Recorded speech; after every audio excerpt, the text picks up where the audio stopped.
You've heard us refer to the 208 as a conversation, and one of the hallmarks of this show is that conversation happens through text messages, usually.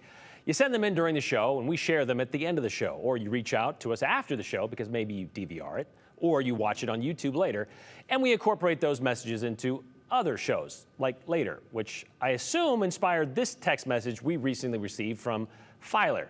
I'm just curious, approximately how many texts do you get during the 32-minute show? Hashtag the 208, nice job. Just curious and Filer. Well, curious and Filer, it really depends on the topic we tackle that day.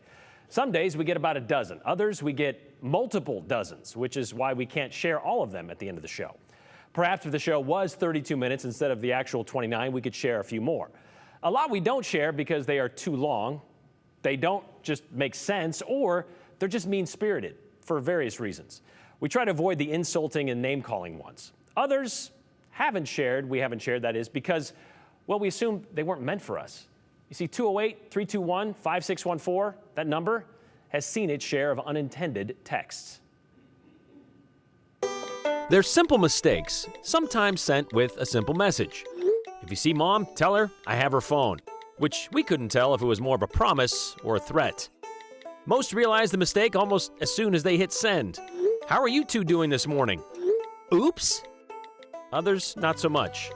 Love, Lemp, and 8th Street. Okay, Love, Lemp, and 8th Street. It's live. Never mind. Good, because we have no idea what that means anyway. Many take the time to text us even though they seem short on it. Like Ron. Hashtag I'm busy, I'll call you later. Still waiting for that call, Ron. We've got a lot of bulletins about being busy.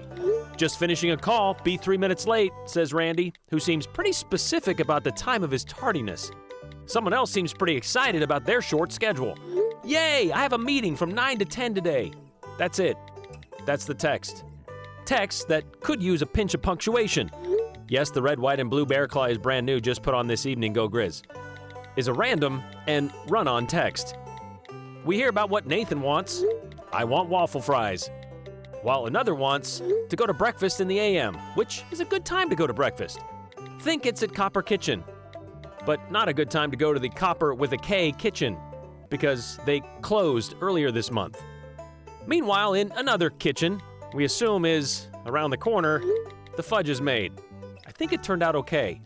Whew, which is good because bad fudge, and you could end up with a message like this one from Kathy. Hi there, how are you two? Success with pill last night and this AM. Hunger plus a little food and meds work. Followed by a cat emoji and some paw prints. I mean, with a little food, meds, and kitty emojis, everything does seem a bit better.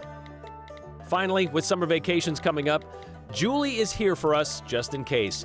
Hi, just wanted to let you know we can take care of things while you're gone. I can spend a little time with the dogs for you.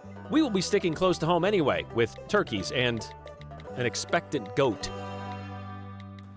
Yeah, turkeys and an expectant goat? We wanted to know more about that too. So we actually responded to that text message from Julie from Fruitland, and we asked her about it. She told us today that message was for her friend Kate. That's who it was meant for. And they take care of each other's animals when one of them goes out of town. Julie says they have a cow, 2 pigs, they have a chicken, many chickens at their place, which means Kate has her hands full when it's her turn. But they also have 5 Nigerian dwarf goats, she says, one of which is due to give birth around July 4th. And when they give birth, it's called kidding. Yeah, no kidding. That's Sterling, by the way, the pregnant goat. That's what we got the name. As for the turkeys, well, they're apparently due too. Julie says 15 are supposed to arrive at the post office next week, which is the week of the 27th. So, neighbors of Julie and Fruitland, get ready. Oh yeah, it's fun when a random text message like that turns into an interesting conversation. We love it.